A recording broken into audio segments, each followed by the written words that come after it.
ꯃꯤꯌꯥꯝꯗ ꯀꯟꯐ꯭ꯌꯨꯖꯟ ꯑꯣꯏꯕ ꯌꯥꯕ ꯂꯥꯟꯅ ꯈꯟꯈꯤꯗꯧꯕ ꯋꯥꯐꯝ ꯇꯧꯕꯤꯗꯕ ꯐꯩ ꯑꯄꯤꯜ ꯑꯣꯏꯅ ꯇꯧꯖꯕꯅꯤ ꯑꯗꯨꯕꯨ ꯑꯁꯨꯃꯛ ꯇꯧꯕꯤꯕ ꯇꯥꯔꯒꯗꯤ ꯑꯩꯈꯣꯏꯁꯨ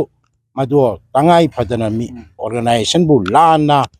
ꯈꯟꯈꯤꯗꯅꯕꯒꯤꯗꯃꯛꯇ ꯂꯤꯒꯦꯜ ꯀꯟꯁꯤꯀ꯭ꯋꯦꯟꯁ ꯑꯗꯣ ꯃꯥꯌꯣꯛꯅꯕꯤꯔꯛꯄ ꯌꯥꯏ ꯑꯗꯨꯅ ꯃꯁꯤ ꯈꯔ ꯌꯦꯡꯉꯒ ꯇꯧꯕꯤꯌꯨ ꯌꯨꯝꯐꯝ ꯌꯥꯎꯗꯕ ꯋꯥꯗ ꯍꯦꯛꯇꯃꯛ ꯄꯥꯎ ꯅꯨꯡꯉꯥꯏꯅꯕ ꯍꯥꯏꯅ ꯄꯪꯇꯧ ꯇꯧꯕꯁꯦ ꯃꯁꯤ ꯇꯧꯍꯟꯖꯅꯤꯡꯗꯦ ngarang punsigi oiba satra satri amasung haugalakliba ireicha kayabu karigumba kharada mateng pangbang ngamgadra haina khanjaraga angang singi aihakna school kayada oja oijaramba company kayada aihakna thabuk tawjaramba organization kayada miyamgi sebarena chenjaramba angamba kharada ngasigi aihakpu khangbiriba mipum khundimakna thajabidana ngasigi chahi kaya sida thabuk chahi taret phajalakpasida iningthau Laisemba Sana Zaubana Nungsibidana inauguration tawbiraba matungda adugumba nungsikraba mahaki thauni phangjaraba matungda Tomthin Group ngasi laimaida sapong rakhi makha tarakpada Tomthin Groups na educational scholarship haina mingthol jaraba matungda angang kaya counseling mafam da tuition center workshop seminar kaya da chattana miyoiba kaya da akhang bakhara kaktang oirasu guidance pizaraga angang kaya Delhi da Punjab da Haryana da Chandigarh da angang sing yamna hojiki matam da tanglaba Delhi Bombay da paisa tangkhrabuda leikhidraba aikhoigi Manipur da senthok thokpada yamna waraba adugi mathakta yamna hojik ethnic oiba mawong se leiringai sida at least admission tuition fee hostel fee free of cost ta pizaraba matungda thagi oiba lupa lishing taruk orna aikhoina semjara matungda mapalamda leiba aikhoi company corporate makhaiga aikhoina angangsing mahaki tangkak kayada angangsing aikhoina thaba haujarai mapung phana chatharaba tawbutabu aikhoina angangsinggi ming challaba matungda aikhoigi office na ahansingi yathangi matungina aikhoina guide tawraba matungda aikhoina angangsingsi magi mafam yauna aikhoina chachai khillamuruba matungda makhoibu admission tawraba matungda aikhoi halaba matungda aikhoi amaka aikhoi meeting ama review meeting am tobinaraga penba pendaba yaba yadaba aphafata miyoiba mapa amana macha amana pelhanba ngamba ngamdabagi tanja kaya imungsida aikhoina ngasi thoba matam asida aikhoina angamba khajik tawrapa asida awatpa ahenba hendok henjin di miyoi bani compulsory dum leigani tawbutabu asuk yamna aikhoina tharaga ngasi aikhoina leikhribonthina complaint ama aikhoina service piramungda khanghoudana handaki tamgi 2025 ki sida 24 dagi thaba sida maruoina aigi iche hairiba se 2023 da aingonda mingchanba lakhi magi tawjariba magi karbar waina uraaba matungda wagani na hangna hunba haibadu munna khanbiyu hairakanda maduna madu drop out tawkhraba matungda again 2024 da amak lakpada aikhoigi function namada aikhoiga pullubadagi aikhoina press club ta socio economic summit ta khoigi oja dhanabir laisram oja chinglen maisnam amasung oja mi islam makcha asugumba rinon oriba oja thamjai sugumba rinon oiba makhaisina aikhoigi socio economic phagan langai gi Tomthin Group na sinjabada amak hanna thengnarubana Bachelor of Business Administration gi chahi ahum gi course tamgina lakpase mahaki leiramiba admission gi magi chahi gi gap amasung mahaki angang gi talent amasung magi skill yengaba matungda financial condition yenga matungda aikhoi gi expert guidance makhaina mafung phana piraba matungda chahi amada handharaba matungda tha taruk amana mingchanba hotel management course tha taruk ama leitamaga tha taruk amana thabuk tohanba loiraba matungda exam piraga 1 year gi diploma certified ama tohalaga mahak makha taba thabuk tokhraga taunangai haina plan tawrakanda khoigi madam ga understanding ama leinaraba matungda angang thaba yanaki masida ngasai gi admission tuition fee hostel fee free of cost oira matungda thagi oiba lupa lishing taruk natraga taret mess fee khaki oina lauriba ase natana mahangonda aikhoina servicing charge adugi mathakta challiba angam hai pubagi journey mayam se masi akhoi company na isagi oiba expenditure da satpasida mathang tarakpada BBA harambado pulap punangai gi 1 year khaki diploma da admission tuition fee hostel fee free of post ta akhoi scholarship ki through da mess fee oina 6,000 or 7,000 accordingly with all the courses diploma haina pira matungda mabani pull up na hotel management da yarakhi makha tarakpa matamda akhoi gi madam na hyang thang dagi sadam si makhoi gi mari mata ne na purakhi wari sanaraba matungda aihakna ngasi bratop dingi thabuk torpa kanda marakta middleman ama in counseling gi akhoi expert guidance makai marak thamaga thabuk tawjai ahan makai dagi pauta ki matungina maduda mahakna wari sanaraba matungda madam ga pulap lakminagadabada mahakna mathan khakta mafam khangaga lakpikhi wari sanaraba matungda mahaki hairiba asumaina pullaba matungda yaisana hairiba ngarangi video da yamna kana kappiba mama ase ekhoigi madam sonia na magi through the purakpani wari hek haubadagi loi fause madam sonia na everything deal tobani id company dugi thodang lojai haiba khaki wari ni tawbutabu maduda mahagna yamna illegal nataba wari mayam liba aduda hairiba madam legal liba adugi ma potusu madam na makup thana haibirakani hairiba madam ani sina hairiba ekhoigi madam yam kana kappiba nung amasung mahakna ngangiba oidaba padaba haijanba wari punamakse aihakti angang do puraba matungda admission tawnangai gi aina makhoi aidi already atopa angang sing thinbagi dehradun da halangana chatpagi loina chalhalame aduga aihakna makhoi chatnangai gi bus ticket amasung train ticket kaknangai gi information piraba matungda makhoi masen kakna khibani makhoi gi date yora akanda makhoi na chacharakpa aikhoina amaka mapanda angang mayamba kobanina aina ahal laman makhai yawbi yu yam toina haibada ahan makhaina aikhoi yawrabni yare hairaga leithok pasu mayam yawki paisa phraktabdagi chatabsu yawi maduna maram oiraga aikhoina ming chanbagi process si torkom matamda hairiba process sida aikhoina form lohali form lohallaba matungda makhoi form submit tohalli form submit tohallaba matungda aikhoina counseling test ama natraga exam ama matam dugi conditional matungina aikhoina madu pangthokchai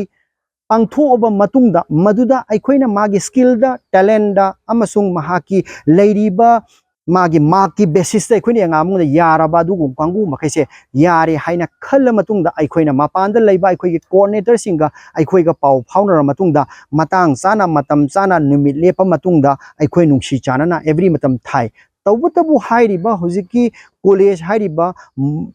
Punjab ta chatpagi masigi journey sida atopa kayagi institution da mingchal leibam khaidi yam phajana normal da angang sing hauji su tammi leisu leiri bagi mathak sida makhoi gi journey tentakna hairak pataraga di aikhoi gi youtuber ozana ai hakpu train chatpagi journey da paisa loina khongol he train gi journey da ai yau jaki di ai di flight ta chatchabani flight chatlaba matungda madugi manungda ngasai gi imphal dagi bus ticket makhoina kakchakhi train ticket makhoina kakpani hotel leiba makhoina leijabani hotel dagi aikhoi gi Punjab lakpasu makhoina ticket kakaga laksabani tawbutabu madugi manungde internally leiba potudi aihakna yam kupna nainare hairagasu madu masida discussion tawbududi ai tawjorage masa bu tawhanjarage maduna miyamna misguide tawraga aikhoina mi kaya aikhoina lamben semdana kaya tamdana punchi oiba yarpagi lamben chaliba sida mingonda wakhan nataba khalanba misguide tawbasi tawhaningde hairiba sida train la aba matungda train yora amadan train dagi aihakna madugi paisa do makhoi gi dagi journey gi ne lupa mai lokhibi yaude tawtabu makhoina college maka yauraba matungda aikhoi tongan thambi habasi madam na horen wari haibirakani karamba college ta yabage karamani yadabage aihaki matang da phungdok chau haibata ragadi Golden Institute of Management and Technology hairiba sigi institute chi aikhoi gi Sadam Khan hairiba sigi technology harsi aikhoi AICTE da New Delhi amasung MHRD Government of India amasung Jalandhar gi IKGPTU da makhoi se affiliate amasung register toraba amani masi kanagumna pambi ba taragasu aikhoi official laaga adum lobi ba yagani hairiba sigi portsi aikhoigi college na aikhoiga dit ama inaraba matungda hairiba portsi mahak ming chale amasung yarena admission letter pirakbani masida makhoigi admission tuition fee amasung hostel fee free of cost ore tabu magi semester gi oiba 45000 pigadabani haibasi mes fee oina understand leinaraba potni hairiba mes fee sida aikhoina madam khoidagi aikhoina laururiba servicing charge masida yaude haibasi nasai madam na pubirakpa hyang thangi sadam haibasi su yam phajana understand tawbiri aikoi madam sonia na pura iba hojiki media da yam toina kaptana aikhoigi madam amana tawbiriba madugi madam na pura aga guide phajana tawri amasung hairiba madam gi icha nupana mingchanba matamda 20000 khak piraga mahak na tamhan khiba ado admission gi manung da chande ado karam maina phi thi dabida mahak na karam maina tamge habdo amaka makha tana dum lominasi madam habi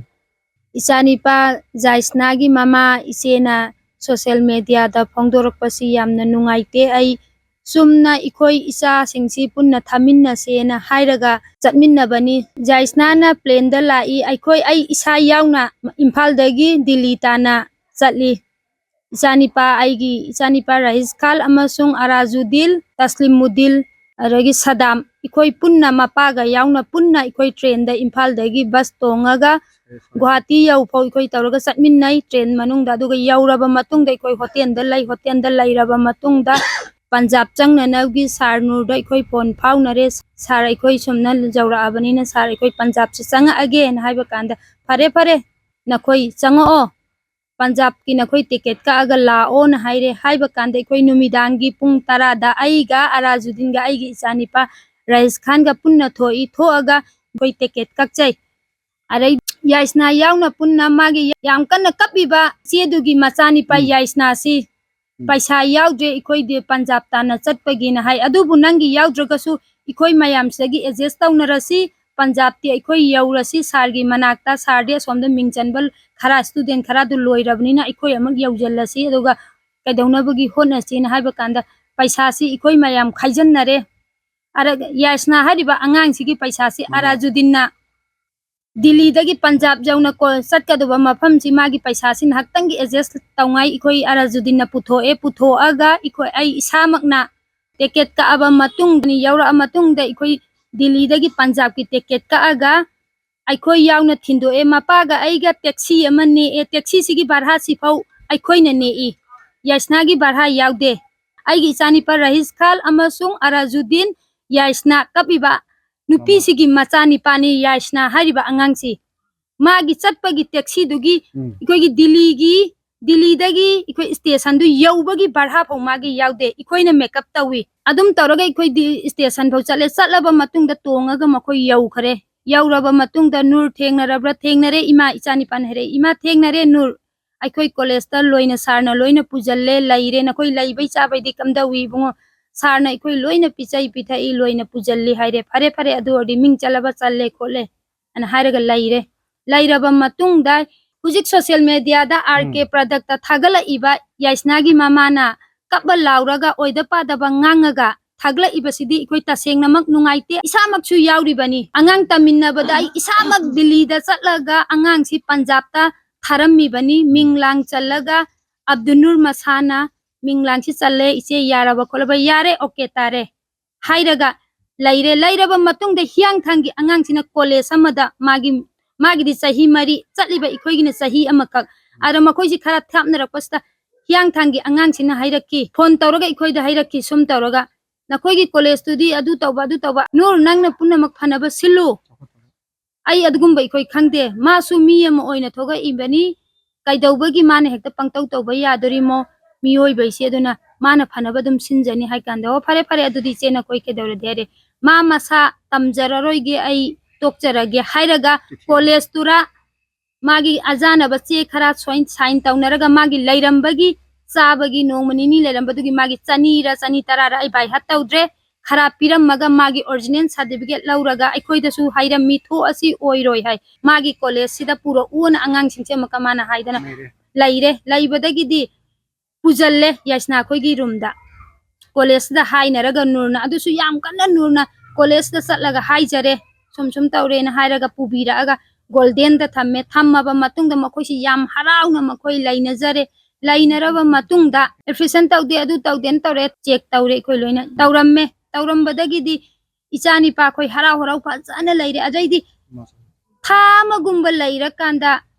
plalam tawre e plan si tawre yaisna isi mam kapiba social media da lauri ba kap lauruga isa chak picha dre trend dai pesa mul hore adu ta hore na man oida pa da nganga ga social media da thagalaga nurbu mingjat thina ba taw badu di taseng na ikoi pamde asung badu di ngangu servicing charge aigi lauki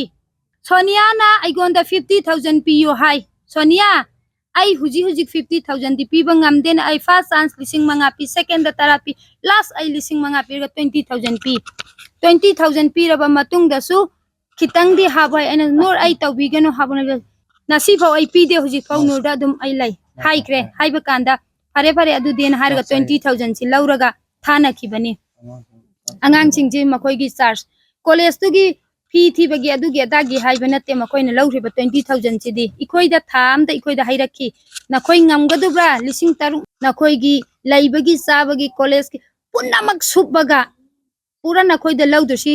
nifu manga launi semester amada semester ani subada 45 launi 90000 si okay na khoi yara brang kande yare ikoi adu di ngamgani haro matung de koina tha khuding gi laubi yu nur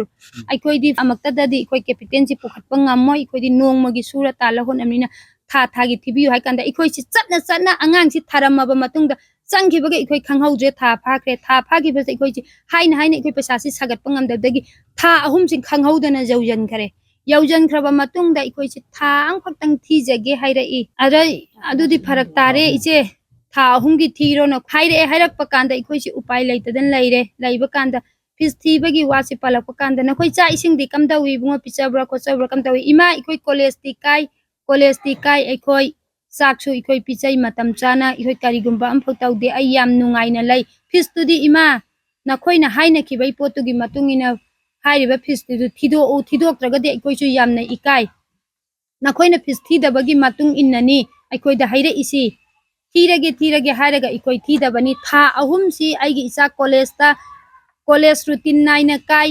aragi sanaba class phajana tawraga yawi manipur da su oja laktaba numit jawi imana si di class ama yaraktre oja laktre na haira isa na fare yaudra din hare ima ai numidang wairam jamteng na ai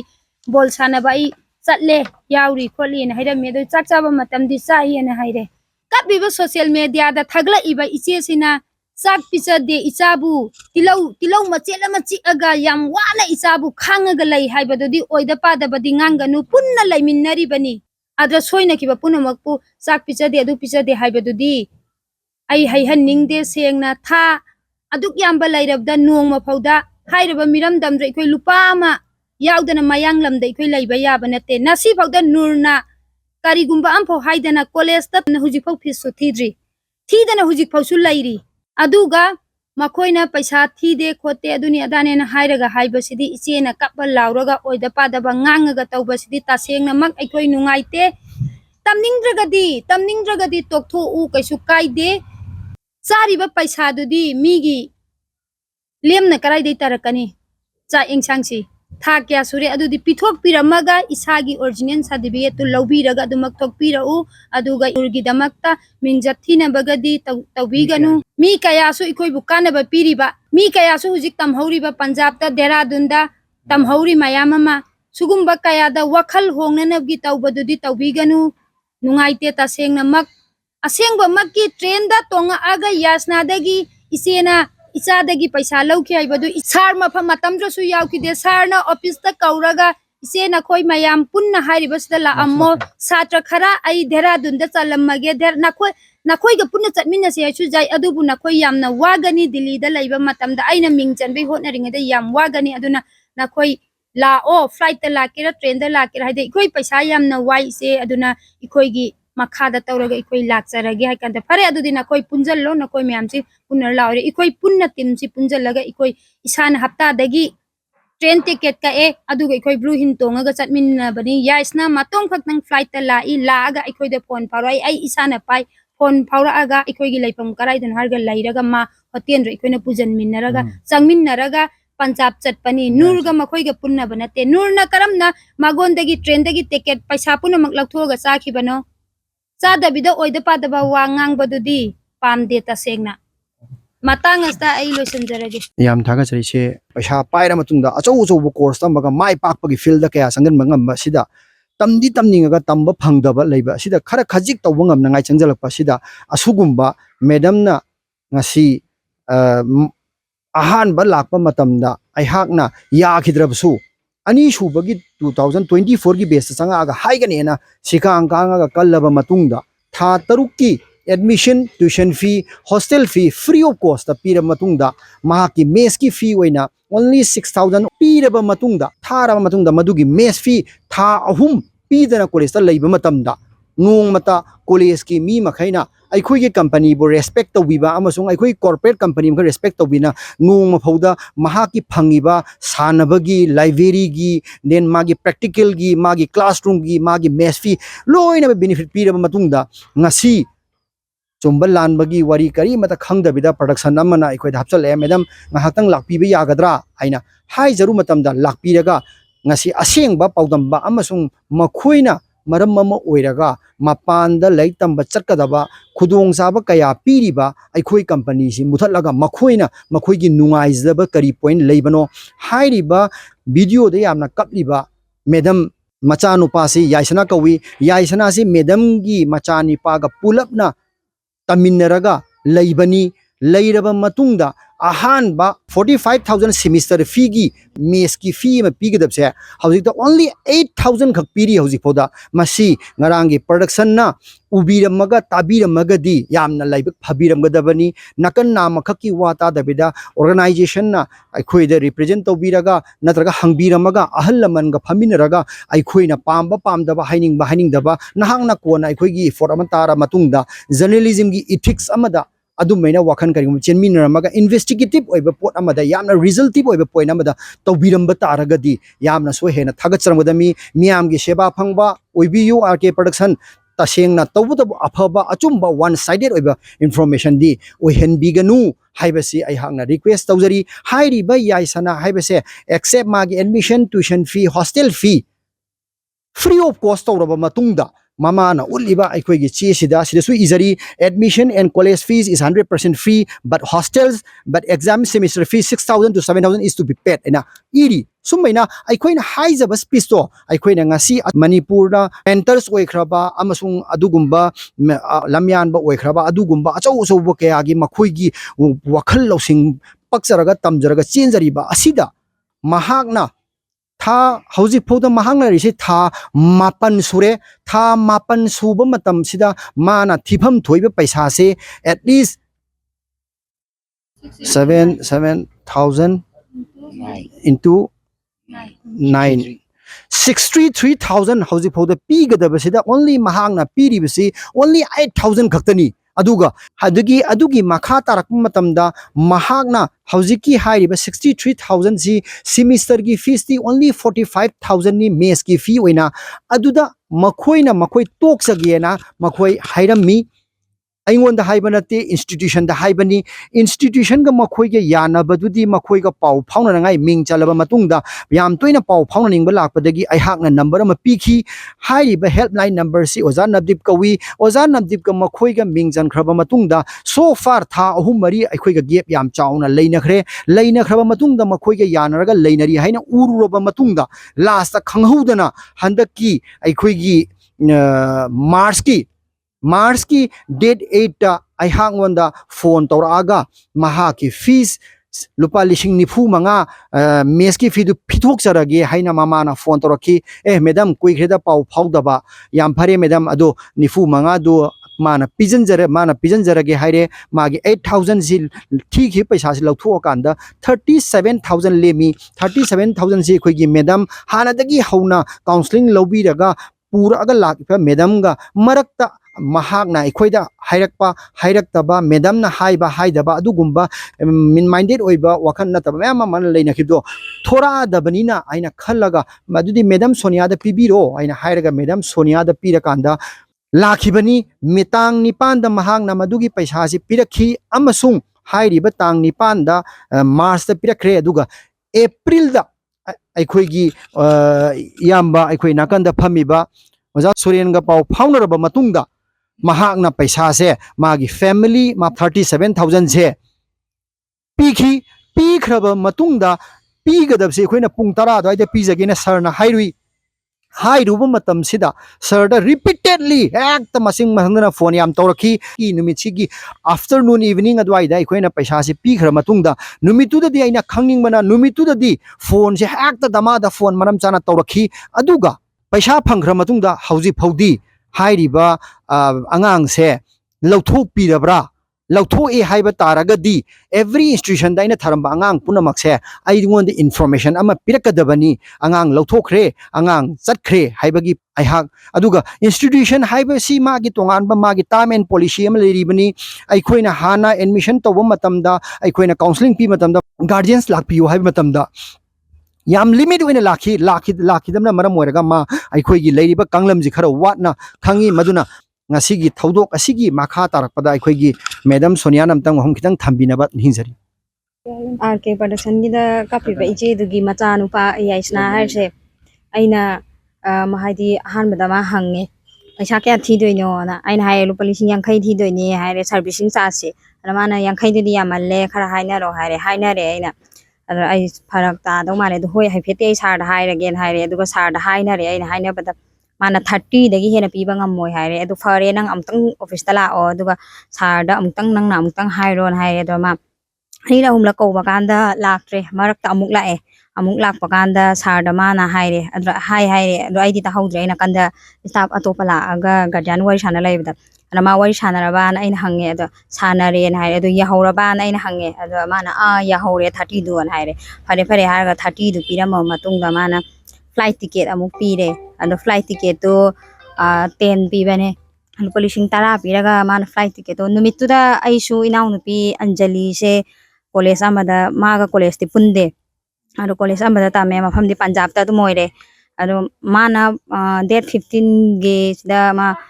pung amaga minani fu ma gi flight ta chatane mana aina numidang wairamda pung mari ga minani fu ma gi flight ta Anjali si pura ga aina chatane ba aro college sida ma si yau haba matung da ma si mess free kai ka se Masi thi bagi matang su aingon da kaisum hairak tre ai nakna lai de marakta mana aingon da nungai taba kai lebeno khotpana odi de kaisum khangdre ado su hairak taba da handak si mana inau nau na ma tha nipan mapan su jalaba sida mana paisa do 45 to thi na ba haire aina noi amakhu thi dri ba hange mana 8,000 di thi re haire alisini pan thi khama tunga adi 37 wale 37 do thi ro haire aro ma pire ma si date 8 ta pire ngonda ado 8 ta pi da sarna di office ta ma ga ige punalak mina haire ado ma cha se adre aduga nongalaga mana dit 9 sida sagi yumda chatle aduga paisa du pire adu piraba matungda mana tumina haidi angonda kaisum hairak tabda RK production da mana chatlaga haidi oida pa da ba mayam ma mana train da paisa lawe khole sarna ga dawe khole haibado adugido aranba wani haidi ai isamak yauraga college ta haidi chatlaga student sing du thinba yaujurubane ba aduga mana sarda paisa pirambado adugi paisa 37 je dokre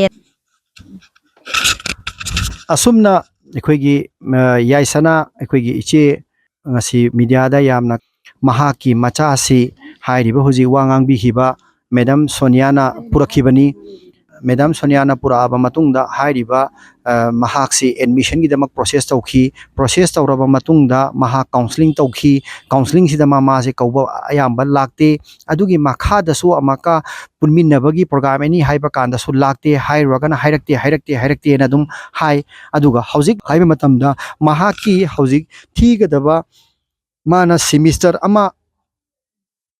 6 month gi 45,000 si mahakna hek housik tha mapan yauraphoda ama phau thidri except lupa lishing nipan khak maduna mahakna lupa lishing nifu manga thiriba paisa se masida nipan khaido kunthra tre ni hairiba kunthra trade ki oriba amount se aikoina already mahakna aikoida gap ama yam samna leiraba matungda phone tawraga thibagi wari torok matamda angang sina boarding da tha nipan mapan leiraba matungda semester gi 45,000 gi only remaining 37 khak thawbase institution na yarakhide da aina phone tawraba matungda angang si exam loina pire paisa thi ru exam di dum thali adugi makha tarakpada hauji phauda mahanga to ken haira me phare to ogi haiba taragadi matam dugi tha taruk ki fee se 37,000 ji tha taruk surukpa matam du da hekta karigum pithok piramagadi madu to khibada